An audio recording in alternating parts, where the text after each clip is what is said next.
नमस्ते बच्चों, मैं आपकी गृह विज्ञान विषय की अध्यापिका अनीशा गौतम आज आपको आपकी पुस्तक का पाठ 3 प्रतिरक्षक टीके पढ़ाने जा रही हूँ। देखिए बच्चों, प्रतिरक्षक टीके से इंग्लिश में हम कह सकते हैं प्रोटेक्टिव वैक्सीन्स। देखिए प्रतिरक्षक टीके होते क्या हैं? जो हमारी शरीर की इम्यूनिटी पावर को बढ़ाती हैं, उन्हें बोलते हैं हम प्रतिरक्षक टीके। यानी कि जो टीके हमारी रोगों से लड़ने में सहायता करते हैं उन्हें प्रतिरक्षक टीके कहा जाता है। आइए देखते हैं इसके मुख्य बिंदु।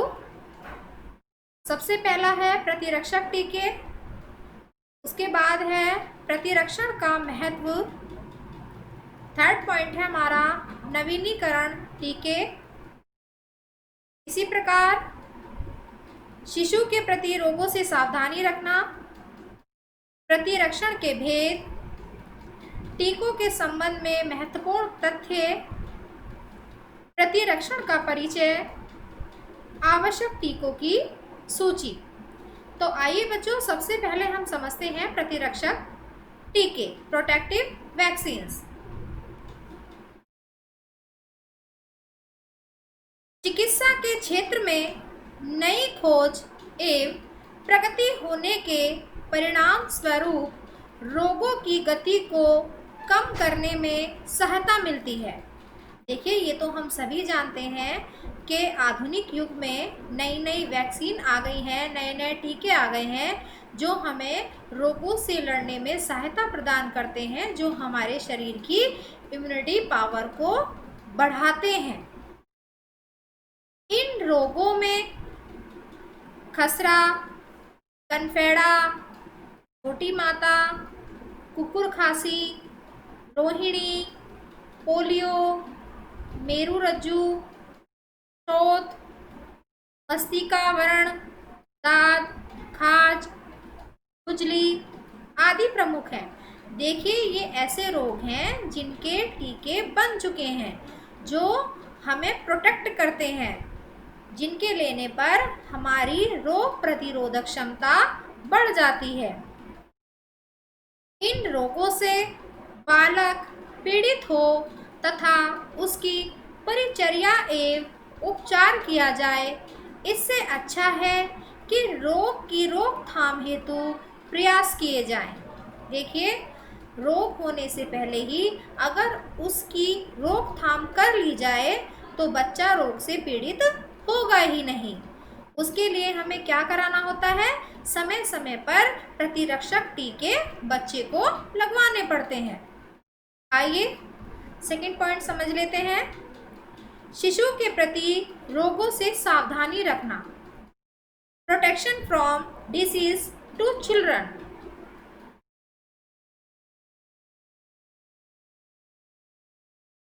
फर्स्ट पॉइंट देख लेते हैं। शिशु के दूध एवं अन्य पदार्थों में पूर्णतः शुद्धता रखनी चाहिए तथा स्वच्छता पूर्वक उसे खिलाना चाहिए। देखिए, जो छोटे बच्चे होते हैं तो उनके खान पान का विशेष रूप से ध्यान रखना चाहिए। क्या हम उन्हें खाने के लिए दे रहे हैं, क्या जो हम उन्हें खाने के लिए दे रहे हैं वो उनके विकास में सहायक है भी या नहीं, तो इस चीज़ का हमें ध्यान रखना चाहिए। और शिशु को खाना देते समय, भोज्य पदार्थ देते समय साफ सफाई का भी विशेष रूप से ध्यान रखना चाहिए, क्योंकि छोटे बच्चों की जो है वो इम्यूनिटी पावर जो है, रोग प्रतिरोधक क्षमता जो है वो कम होती है।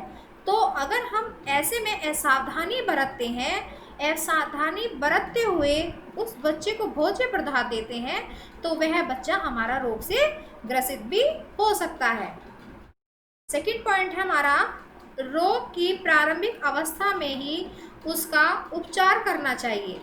देखिए बच्चों, रोग की प्रारंभिक अवस्था में ही, आप देखिए जैसे किसी को बुखार हो जाता है, ज्वर आ जाता है, और अगर हम ऐसे में असावधानी बरतते हैं तो वह हमारा गंभीर रूप ले लेता है, वह शरीर को ग्रसित कर देता है तो कोई भी रोग हो तो उसकी अगर शुरुआत में ही जांच कराकर उसका उपचार किया जाए तो वह हमारे लिए लाभकारी सिद्ध होता है।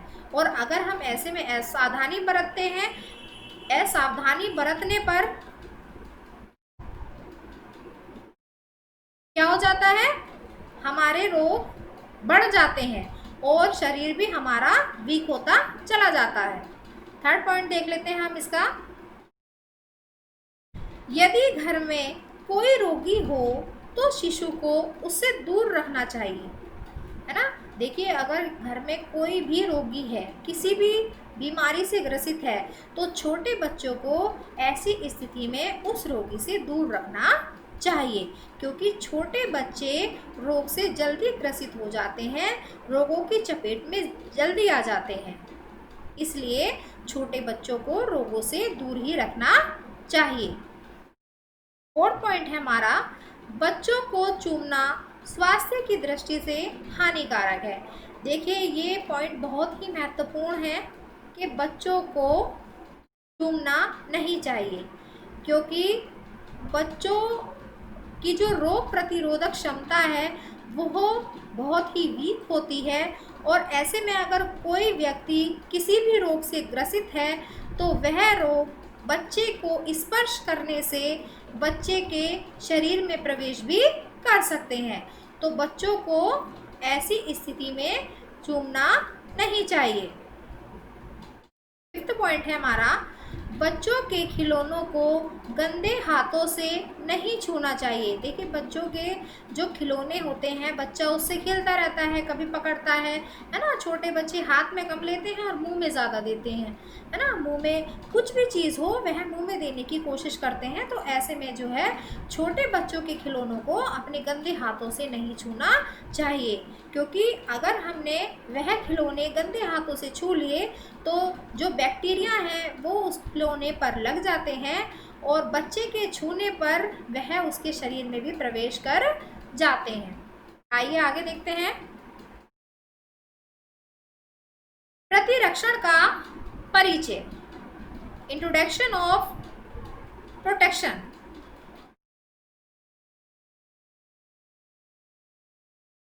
जब व्यक्ति के शरीर में रोगाणु प्रवेश करते हैं तो वह बीमार पड़ता है।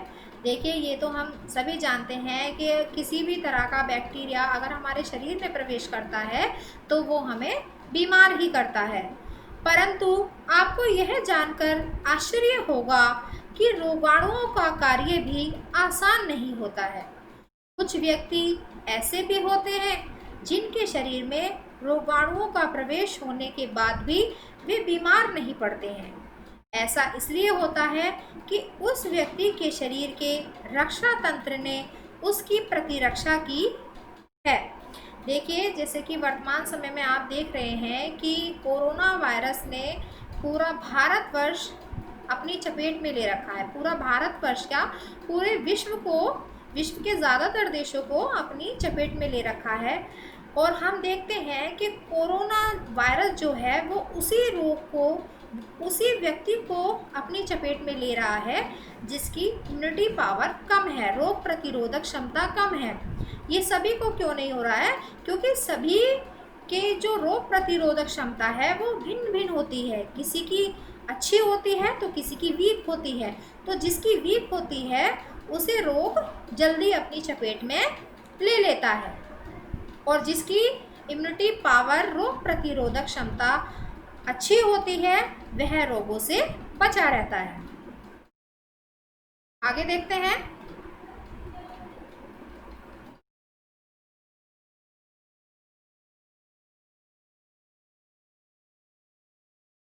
रोगाणुओं से शरीर की रक्षा करने के लिए श्वेत कणिकाएं होती हैं।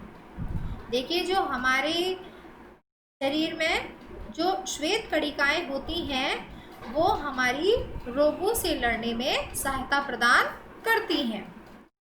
जो शरीर में प्रवेश कर रहे रोगाणुओं से लड़ने के लिए सिपाही का कार्य करती हैं।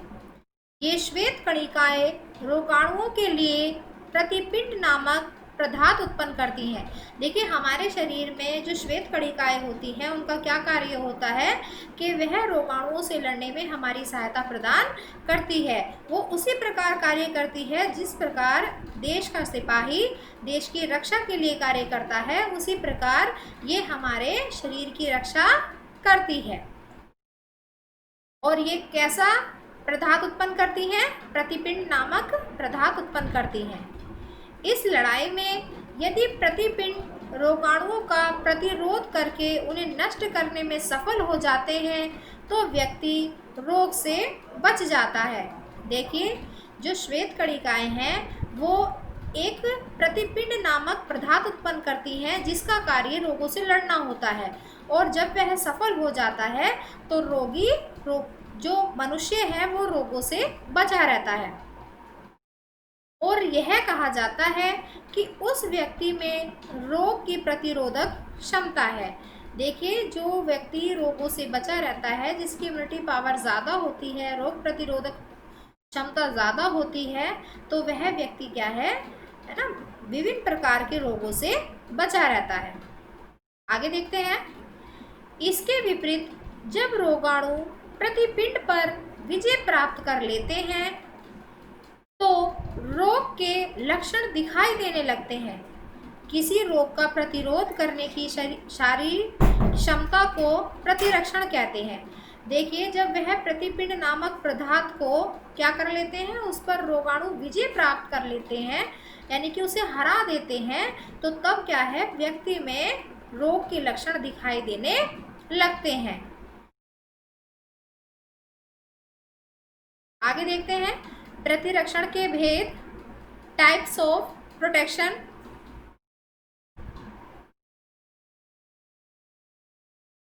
प्रतिरक्षण दो प्रकार की हो सकती हैं, प्राकृतिक प्रतिरक्षण या जन्मजात प्रतिरक्षण। देखिए प्राकृतिक प्रतिरक्षण को जन्मजात प्रतिरक्षण भी कहते हैं। यह केवल किन्हीं विशेष बीमारियों के लिए होती है। और सेकंड है उपार्जित प्रतिरक्षण। रोग की प्रतिरक्षण को दो प्रकार से उपार्जित किया जा सकता है। तो आइए देखते हैं कौन कौन सी हैं। जब कोई व्यक्ति किसी रोग से ग्रस्त होता है तो उसके शरीर में रोगाणुओं से लड़ने के लिए प्रतिपिंड विकसित होते हैं। रोग समाप्त होने पर ये प्रतिपिंड रक्त में विद्यमान रहते हैं तथा उस रोग के रोगाणु के दोबारा हमला करने की स्थिति में रोगाणुओं का मुकाबला करने के लिए तैयार रहते हैं। इस प्रकार की प्रतिरक्षण को प्राकृतिक रूप से उपार्जित प्रतिरक्षण कहते हैं। देखिए उपार्जित प्रतिरक्षण क्या होते हैं बच्चों, जो हमारे शरीर में है ना जन्मजात होते हैं, प्राकृतिक रूप से पाए जाते हैं। जो श्वेत कणिकाएं हैं हमारे शरीर में, वह कौन सा पदार्थ उत्पन्न करती हैं, प्रतिपिंड नामक पदार्थ उत्पन्न करती हैं, जिसका कार्य हमारे शरीर में रोगों से लड़ने का होता है। ठीक है, और क्या देखते हैं, यह प्रतिरक्षण टीके द्वारा शरीर में प्रविष्ट कराई जाती है। देखिए यह जो टीके होते हैं क्या कराए जाते हैं, शरीर में प्रविष्ट कराए जाते हैं, यानी कि उनका प्रवेश कराया जाता है। किसके माध्यम से, है ना, इंजेक्शन के माध्यम से, टीकों के माध्यम से हमारे शरीर में रोग प्रतिरोधक क्षमता बढ़ाई जाती है। इससे रोग के आक्रमण की रोकथाम के लिए रक्त में प्रतिपिंड विकसित होते हैं। इस प्रकार जब रोग के रोगाणु आक्रमण करते हैं तो प्रतिरोधक प्रतिपिंड रक्त में पहले से ही मौजूद रहते हैं और रोग नहीं होने देते। इस प्रकार की प्रतिरोधक क्षमता को कृत्रिम रूप से उपार्जित प्रतिरक्षण कहते हैं। देखिए बच्चों उपार्जित प्रतिरक्षण क्या होते हैं कि जब हमारे शरीर में इम्यूनिटी पावर कम होती है, रोग प्रतिरोधक क्षमता कम होती है, तो उसको बढ़ाने के लिए हम टीकों का सहारा लेते हैं।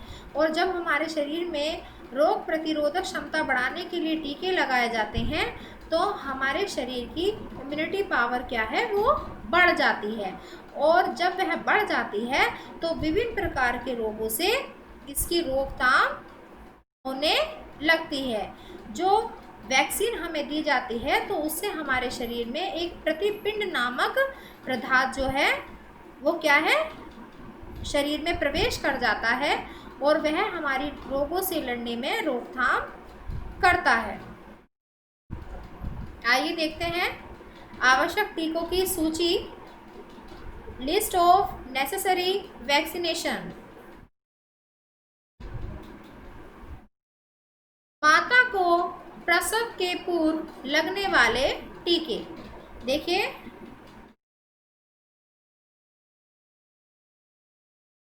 गर्भावस्था में लगने वाले टीके कौन कौन से हैं जो एक गर्भवती स्त्री को दिए जाते हैं, आइए देख लेते हैं।